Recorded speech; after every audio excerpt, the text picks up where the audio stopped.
Good afternoon, Your Highnesses, Your Majesty, Excellencies, ladies and gentlemen. Thank you for being with us on this very important session about the Middle East. Meeting point or battleground? I'm honored to be moderating this session. My name is Mina Al-Oraibi. I'm the editor of The National based in Abu Dhabi, and The National is proud to be working with the World Economic Forum on this session. Welcome to those of you here, but also those of you online following us. If you would like to comment on social media, please use the hashtag WEF23 and we'll get your feedback.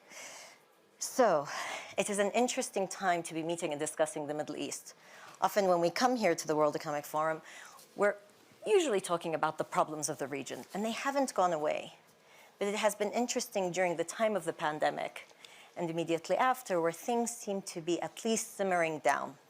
Heightened tensions of the last few years have simmered down, but they haven't gone away. Conflicts remain, suffering remains in a number of countries, and ultimately that's what matters. How can we alleviate the suffering of those who are not here, who cannot give us their voice, but how can we come up with solutions? And we have 45 minutes to try to move on a couple of these issues. For me, as an Iraqi, what's on my mind is 2023 marks 20 years since the Iraq War. And for many, this is a significant milestone to assess what's happened in Iraq, in the region, but globally, geopolitically, what's happened. And so, we also meet at a time of global polarization and concerns about the economic welfare of the world. We, as a region, are not disconnected. We are affected by what happens, and we also influence what is happening, both in terms of energy, people flows, knowledge flows, and perhaps we can, hopefully, bring some peaceful resolutions that can be replicated in other parts of the world. And so, for this panel, I have an incredible lineup. His Highness Prince Faisal bin Farhan Al Saud, Minister of Foreign Affairs for Saudi Arabia. His Excellency Deputy Prime Minister of Foreign Affairs of Iraq, Mr. Fuad Hussein, and Her Excellency Kajsa Ollongren, Minister of Defense of the Netherlands, and His Excellency Minister Mohammed Al-Assas, Minister of Finance of Jordan, and UN Special Envoy for Yemen, Hans Grundberg. Your Highness, I want to start with you. We have seen a simmering down of some of the conflicts of the region. There are moments of reconciliation, some conflicts remain. How would you assess this moment in the Middle East? Well, I'm going to choose to be very optimistic about this moment in the Middle East, and the theme of this session, battleground or meeting space. I think the Middle East is proving to be very much the meeting space of the world right now. We're in the intersection between East and West. We have clearly taken a decision to be a bridge for the East and the West, and there is a lot of positive activity going on in the region, even with some of the challenges that we continue to face. We have the Kingdom of Saudi Arabia, for instance, is the world's fastest growing economy in this year, but beyond that, what we are doing with our partners, among them, for instance, Iraq, Jordan here at the table, but others, in working on interconnectivity, whether it's on electricity, whether it's building trade, investment, etc. There is a true spirit of cooperation building in the region, and I think that spirit of cooperation can be infectious and can also help to resolve some of the still existing differences and conflicts in the region and beyond. So, when we talk about our relationship, for instance, with some of our neighbors, we say, we always say we are focused on investing in our future, in building our developmental path and building a pathway to sustainable prosperity, not just for the people of Saudi Arabia, but for the people of the region. And that's why we want to work with everybody in the region in that direction. And the sense I get when I talk to my colleagues and when I talk to even people in business, etc., is that there is a real energy in the region. And that energy is, I think, noticed also by the wider international community. And that's why you see engagement from countries all over the world, from multinationals all over the world, trying to be part of that energy. So I think we are at a very important moment in our region, and I'm going to say a very optimistic moment for our region. Now, that optimism, as Your Highness said, is also built on the idea of projects, to have joint projects, to have things that allow us to have a future together. What projects are you most excited about that make you optimistic? So obviously, I'm most excited about Vision 2030 because that's our national vision, our national reform program. But in the context of this session, one of the key elements of Vision 2030 that we're working on is building the economy of our region, not just of Saudi Arabia. So, when we talk about what we do with our neighbors, it's all about investing. It's all about building sustainable economic growth in our region. First, because that secures our own national security. It's in our national interest, because if we have a secure, stable region, it allows us to focus also on our developmental path. But if we are able to help our neighbors to build strong economies with strong markets, that also then will feed our economic prosperity. So we are very, very keenly focused on any number of things. So we have with Iraq, with Jordan, with all of our neighbors in the region, joint committees where we work on clearly defined goals. So one of the things that the leadership in the kingdom is very keen on is let us not work on slogans or on broad ideas. Let us work on specific targets. Let us identify projects and work through those projects. And with every country in the region, Kingdom has projects, and also you can see, for instance, Jordan and Iraq and Egypt work together on a trilateral cooperation mechanism, and there are other examples. So there's a lot of activity in the region focused on working together on building a resilient economic pathway for all of us. Now, an important neighbor, of course, is Yemen. And the war, in some ways, has gone into a lull. There was a truce. Even if it has not been renewed, there's a sense of a truce. Yemen would be an important part of that economic integration if there was a solution. How can the war end? Well, the war can end, must end through a negotiated solution. That is the only way out, and that is our focus right now. We are working. The UN Special Representative for Yemen is here with us on the panel, and I'm sure he will do that. But we're working with our partners in the international community. We're working in any number of ways to find a pathway to a negotiated solution. The government of Yemen is also very focused on finding a pathway to agree with the Houthis on an extension of the truce, and then eventually a final permanent ceasefire and a political settlement. The conflict is only going to end through a political settlement, and that needs to be the focus. And I can say that we are making progress, but there's still work to be done. How far is the progress? Can we be optimistic that we'll see an end to this war soon? But it's a very good question, and it's a difficult one to answer, because it's predicting the future is something that one, especially someone in my field of work, needs to be very careful about. I just want to say, before going into answering that completely, I just want to thank you for allowing me to be on this panel, because as you know, and I'll allow myself to be a bit personal, you know that very well, that I am someone with a great level of affinity and love for the Middle East. It's a region that I truly believe in, and the title of this session, I think, is about whether the Middle East is a battleground or a meeting place. I believe it can be much more than a meeting place. It can be there is potential in the Middle East that can be unleashed. Obviously, there are still conflicts, as we noted, and as Your Royal Highness also went into. There are conflicts. Yemen is one of them. Yemen needs to be settled. You ask, can we see, and what are the challenges? Can we see a positive development there or not? I think that what we have seen for the last 9 months is a serious development in the good direction. The establishment of the truce on the 2nd of April last year is a significant change. One shouldn't fool oneself and believe that it's the end. It's a first step, but it's a significant step, because the truce allowed for the last 9 months for the violent exchanges between the warring sides to wind down. And we haven't seen full military activity as we have seen before. There are still exchanges, but it's moving in the right direction. More importantly, it has allowed the Yemeni population to feel that that the possibility of an end of this long conflict is real. And that, I think, is critical. And therefore, if there is one thing I also want to underline here, is the gravity of the moment, the possibility that we have at this moment to take this conflict to an end. And there I am grateful for the cooperation that I have with the Yemen's neighbors, of which Saudi Arabia is one, but also there are others. And those of you who listened to my briefing to the Security Council a couple of days ago will have heard me expressing my gratitude not only to Saudi Arabia, but also to Oman in the intensified efforts that we have seen lately. In order to take Yemen forward towards what it needs, which is a comprehensive, inclusive political process that leads to the end. But I can also not only stop there, I also need to express my gratitude to the Kingdom of Jordan, which also in my work has also been a serious and an important ally in the work that we have done, and that is also something that I often come back to. But coming back to what you said, I think that believing that ending the war in Yemen is going to be easy, I think one should not fool oneself. It has gone on for almost 8 years. The level of mistrust remains, but serious steps have been taken lately, and that is something that we all need to build upon right now.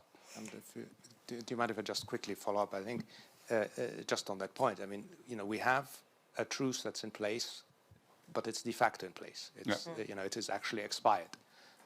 What we need now is we need to find a way to get that truce back reinstated. So, getting that truce in place was real progress, but we need to work to transition that truce into a permanent ceasefire. Is that going to happen? It's not clear right now. There is significant obstacles in the way.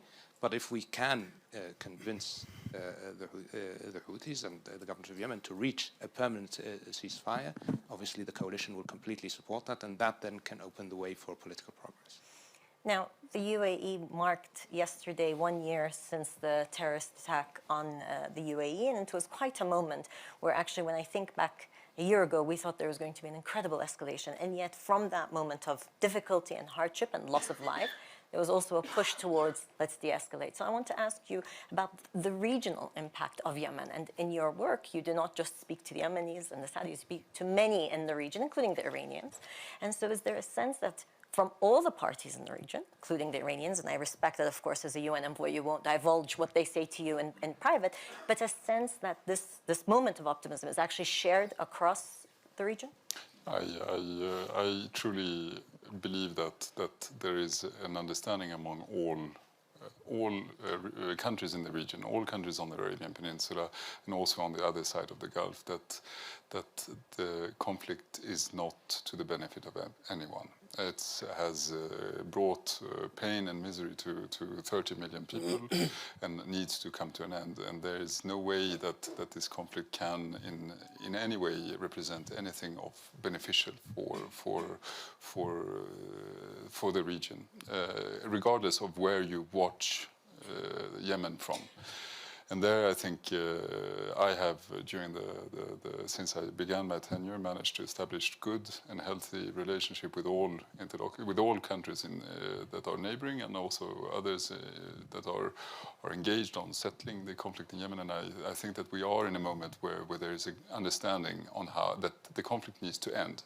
Then there will always be differences on how and what, and the details will have to be negotiated. But the support of the region and the support of the broader international community, and I cannot also forget the broader one, including the Netherlands, that has also an active role playing also on some particular files related to Yemen, is absolutely critical in the work that I do. So I want to now change focus and look at Iraq. Also the sense that there's a shift. Iraq started to host regional meetings. We know that there have been a series of meetings between Saudi Arabia and Iran, but also the wider Baghdad Forum, and the second iteration was just held in Jordan recently. So, Your Excellency, I want to ask you about Iraq's regional role, but also how it's building its foreign policy, continues to build its foreign policy at a time when neighbors still cause difficulties. Iraq, since 2003, it became a democratic system, and it is an open society. And of course, being an open society and a democratic system, it brings with it also some problems. There is a big interaction between the internal politics and external politics. In this case, I'm talking about regional politics. to deal with the internal politics and sometimes conflicts within the Iraqi society, Iraqi politics, we were thinking how we can manage this. So in the first place, we were thinking about how we can manage the problems inside Iraq. So at the end, after discussing and studying this situation, we have seen that the link between the internal politics and regional politics. And there is a huge interaction. So we started to manage also the internal politics outside the border and to deal with regional politics. Dealing with the regional politics, there were many tensions. It is true now, it's less, but there was tension among various countries. And Iraq, because of the fact that Iraq has got good relationship almost with all neighboring countries of Iraq. So it was possible for Iraq to contact all these countries. And at the other end, to bring them together and to have discussion. First on bilateral level, and then we had the form, version 1, we call it Baghdad form, in Baghdad, and then the second meeting was in Amman. The security of the region is interlinked, and there is an interaction. So security inside Iraq needs also security in the region, and security in the region needs security inside Iraq. We have seen it during the attack of the terrorists in Iraq, and at the end occupying 1/3 of the Iraqi territory and about 50% of the Syrian territory. It was not only a threat to Iraqi society and Iraqi political system. It was a threat to the region, but it was also a threat to international peace. So we need a regional security, in fact. To have regional security, we need dialogue. That's the only way. And we need less tension. And Iraq was able and is still playing this role in bringing all these countries together. And we are happy about this role. And the meetings are significant, but often you'll have cynical journalists like myself who will say meetings are great, photo opportunity is great, but then what happens? And you're right, to build trust, you need connection, you need this conversation, but then you need the next level, because Iraq continues to suffer, be it drone attacks, be it water resources being cut off and others. So how does that relationship building then develop into securing Iraq further? The relationship between Iraq and Turkey and relationship between Baghdad and Tehran has to do with the geography, but has to do also with history, as well as culture and economic interests. So when there are some problems, the question which we raised for ourselves, how are we going to deal with these problems? When we look to the history of Iraq, and we have seen it, that Iraq was in war, internal fighting, but also external wars, for about 50 years. So that's why, in principle, we are against any kind of wars. But at the same time, there are conflicts. And we have got some problems with Turkey when they attack Iraqi territory, as well as Iranian. So how are we going to deal with this? We recognize that there are some organizations inside Iraq, political organizations, which belong to Turkish society or Turkish politics, and they are functioning or they are in opposition against the Turkish state. At the same time, there are some organizations inside Iraq which are against the Iranian. And our constitution, Iraqi constitution, doesn't allow us to have organizations on Iraqi soil and operating against our neighboring countries. So we have our own duty. But at the same time, attacking another country, this is against international law, as well as against the Iraqi sovereignty. So in this case, we are in discussion with both countries, to be honest, with Tehran and Ankara, how to stop these attacks in the first place, and how to solve these problems of these organizations which belongs to Iranian opposition and Turkish opposition, how to solve these problems. Once again, we are coming back to dialogue. Without dialogue, we cannot solve it. These problems are internal problems inside Iran. And the groups which are from Turkey or opposition, they are in the opposition against Turkey, they are internal problem inside Turkey. So part of it, they must solve it, but part of it, we can deal with it, but in cooperation with both countries. So we need to have intensive dialogue and real dialogue about solving these problems with both countries. I want to turn to you, Your Excellency, because of course, the Netherlands is among the countries that maintains military presence. You were in Iraq recently. And I'd like to ask you about how you assess the security dynamic in Iraq, because as Minister Fuad Hussein just said, Iraq's security impacts the region and the world. Yeah. How do you assess it today? No, absolutely. That's true. I just visited Iraq, and what I heard there, and also what I'm hearing here today, is that does give reason for optimism. And so I share the optimism that I hear here today. But we also have to be fair. There are tensions, there are problems that should be solved by dialogue, by resolve also, I think, to continue. You have a momentum now, a momentum for stability, a momentum for regional cooperation. We always say in the Netherlands it's better to have a good neighbor than a distant friend. And I think that is what we're seeing now. The Middle East is such an important region for the world, and stability in the Middle East is in our best interest. And while there is so much going on in the world, and people think perhaps that we in Europe are now so much focused on the war in Ukraine, and yes, of course, we are, but we're not forgetting about the Middle East. The Middle East is we have our partnerships there as well.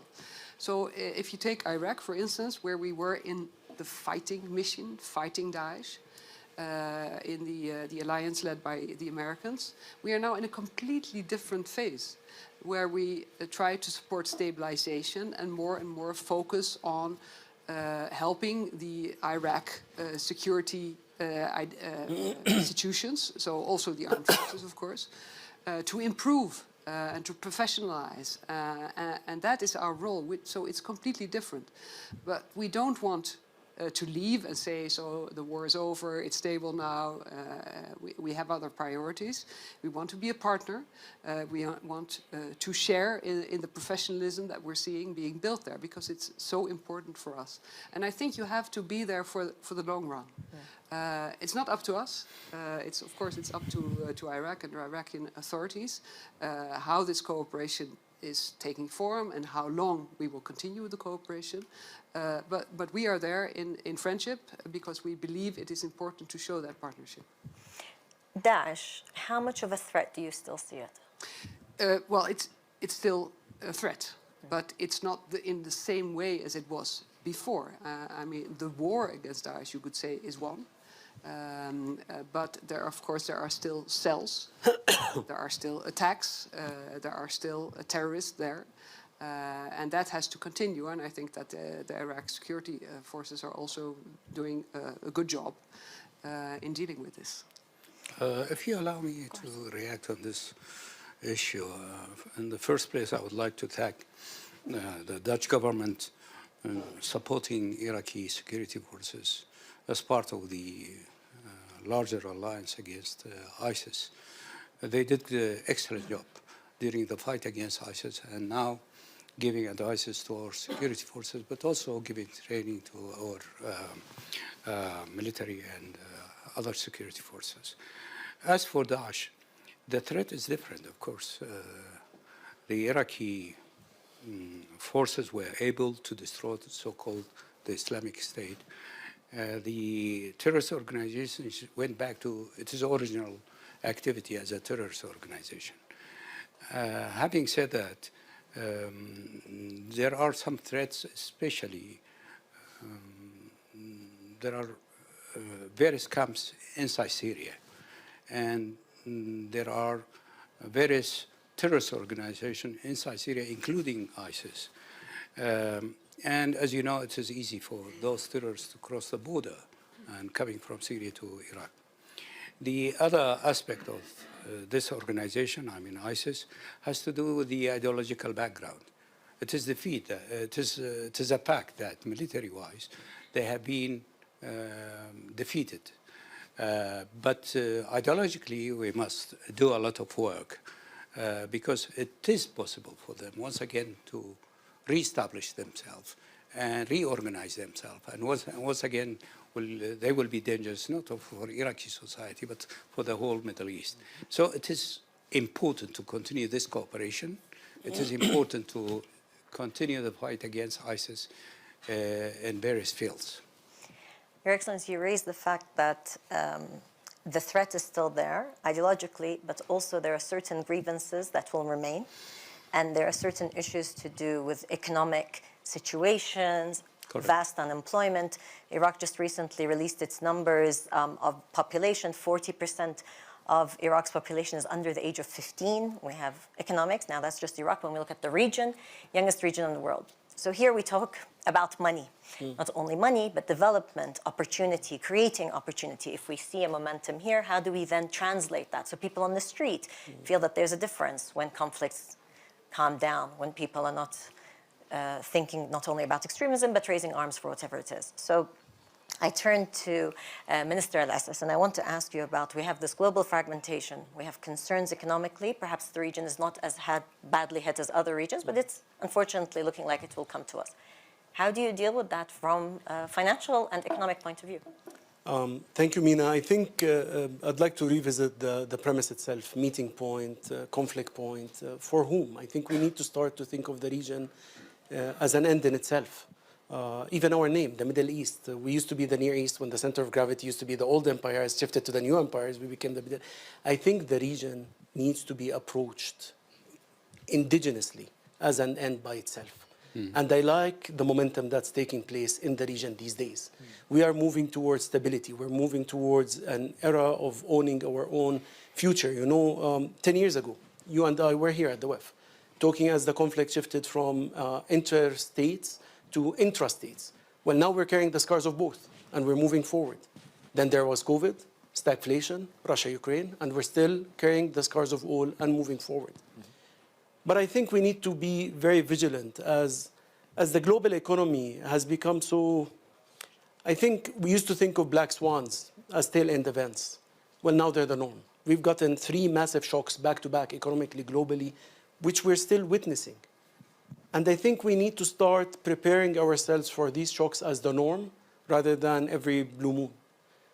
If you connect all of the above, we kept the economy for the end. I think that's the problem.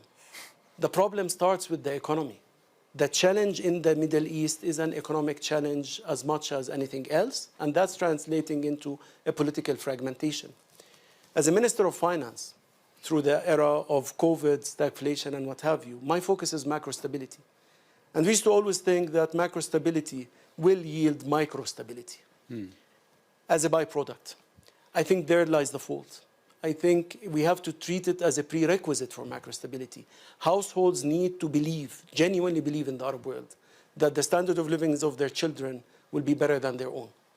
And it's this deficit of hope that denied the region a lot of its potential, that made us stop from dreaming of a better tomorrow.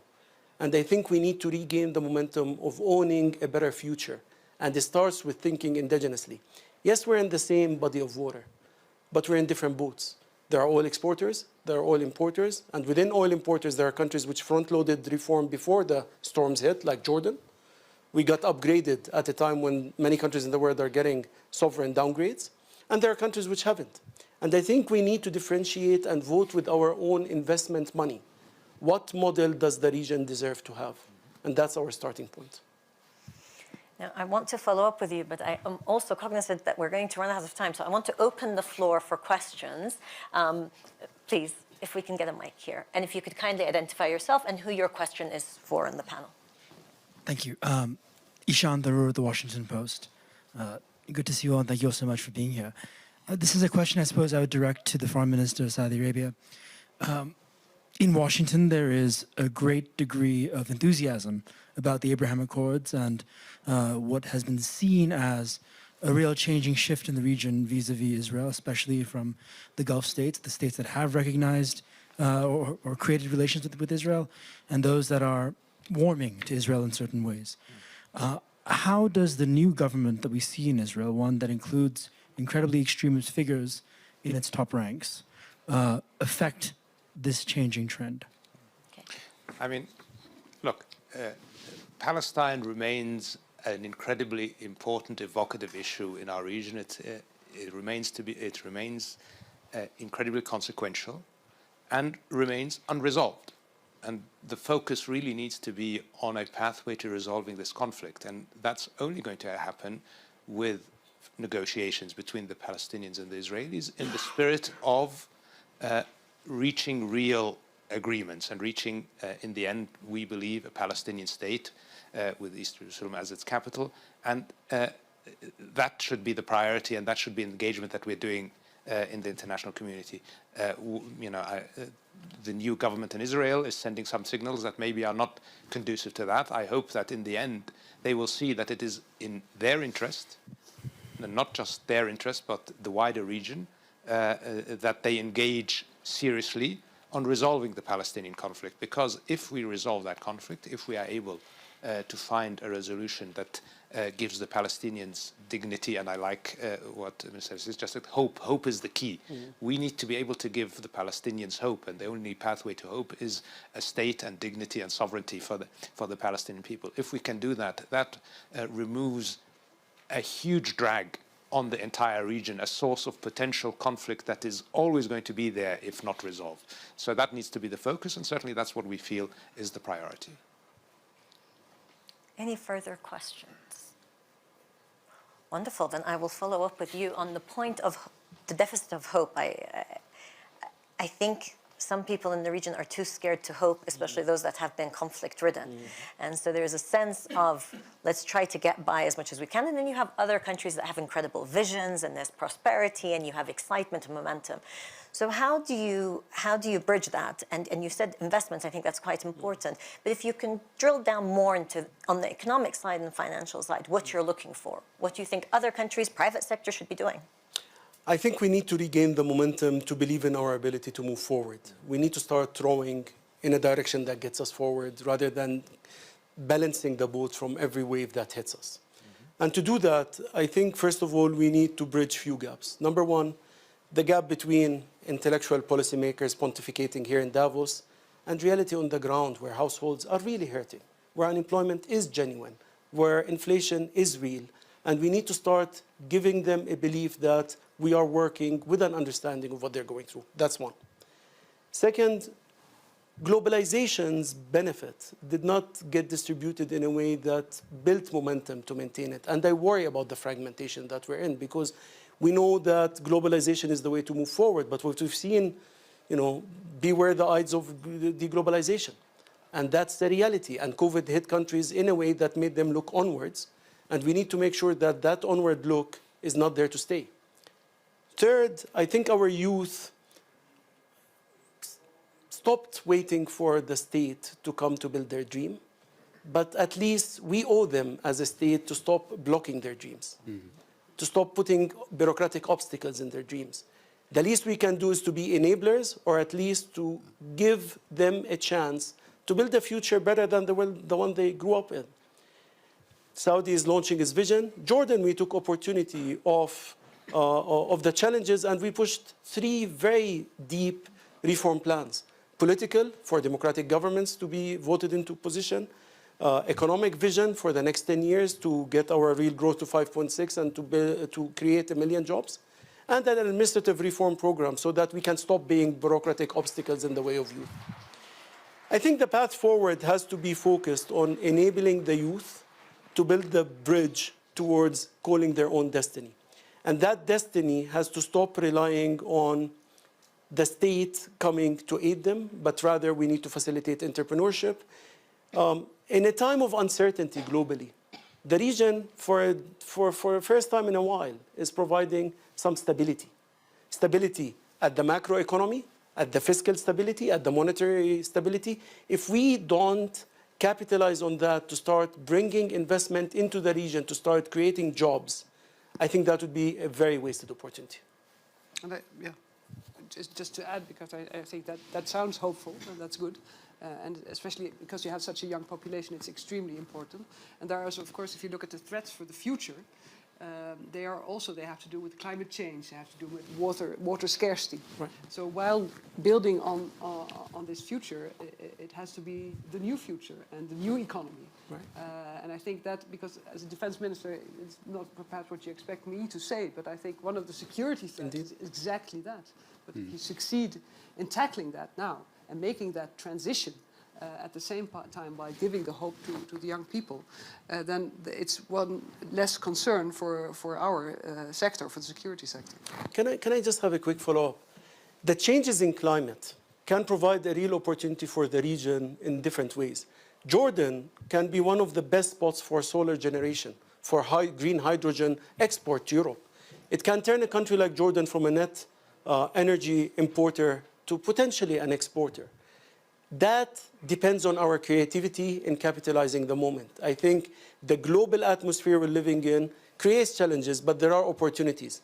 But it's on us to actually turn these opportunities to a reality. Where we failed before is we failed to actually implement. We need to start hitting implementation very quickly. But that point about this is a moment, particularly on the issue of climate, and of course, Egypt just hosted COP27, and the UAE will host COP28 that many people are excited about, particularly because of the energy question, that you can actually bring it together.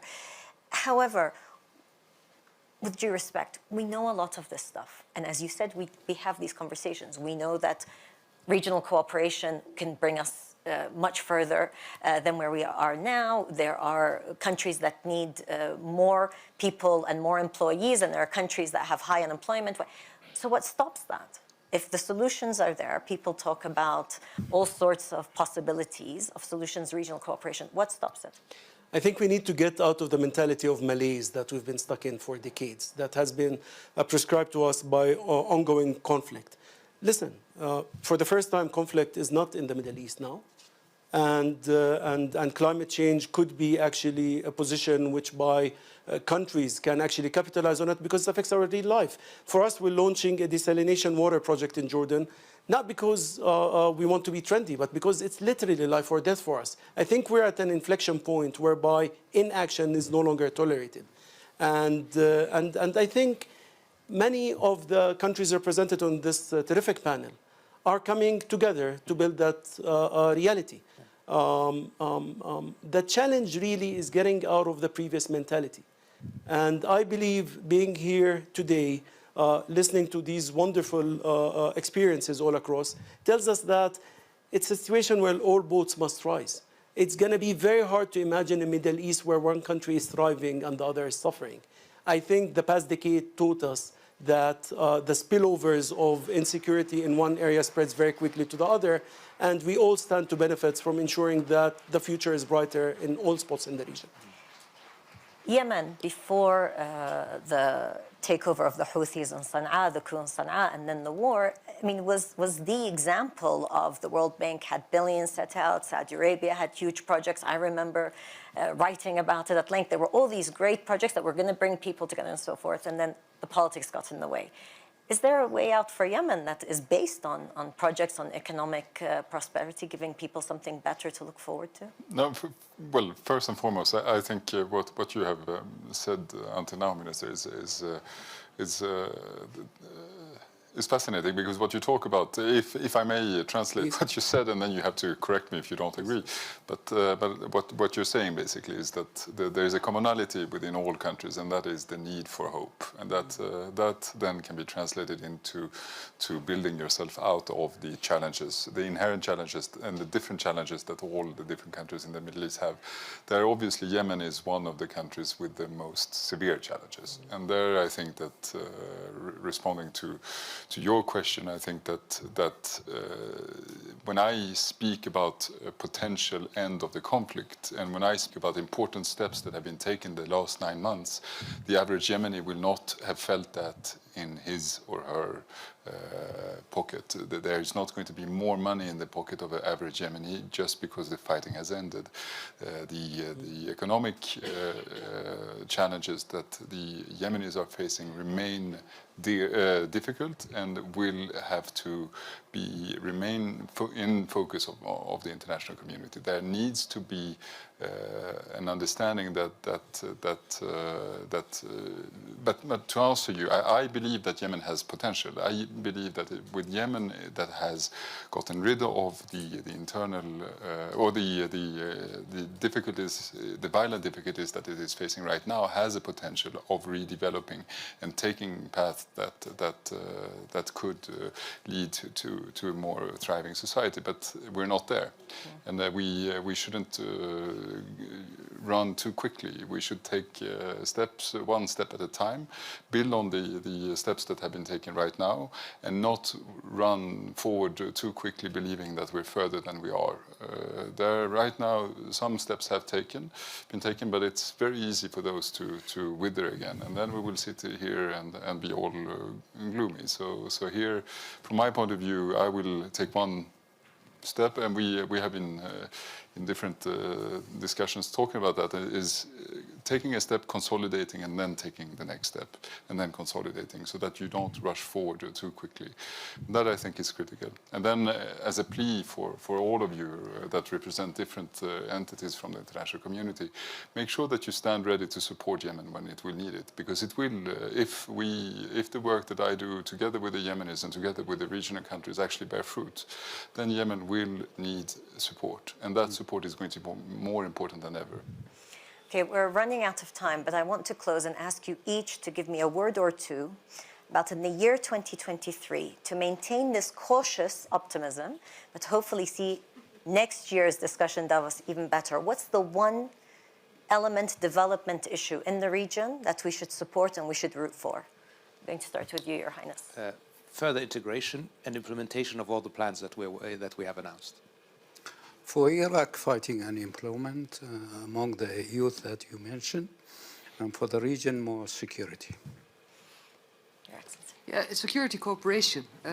So cooperation in general, integration, but security cooperation, maintaining the good cooperation that you have with your international partners in the region. I think it's crucial, and continuing to pointing out that for everybody, no matter what specific interest you have, stability is in everyone's best interest. And I can obviously I can only mention Yemen, and the hope I have that 2023 will represent a year when Yemen will take decisive steps towards a political process that would end its conflict. And there the plea, as I mentioned, is for the broader international community's continued attention to the conflict and support, and so that we all move forward jointly in helping the Yemenis build a better future. I think times of global uncertainty, Mina, are good times for us to reassess old paradigms that have paralyzed us for so long and held us back. I think we need to keep pushing forward with the reform momentum, hold no hostages, keep moving forward. The youth of the region deserve for us to really hand them a better tomorrow. Thank you. Well, I thank you all. Inshallah, next year we'll have more good news to report, but also not to forget those conflicts that continue, be it Palestine, be it Syria, be it Libya. It's always difficult in this very limited time to give credit to all those who deserve credit, but credit to the Forum for maintaining its interest and importance of the Middle East. And inshallah, next year we'll have better news. Thank you all for attending, and thank you for tuning in. Thank you very much. Thank you.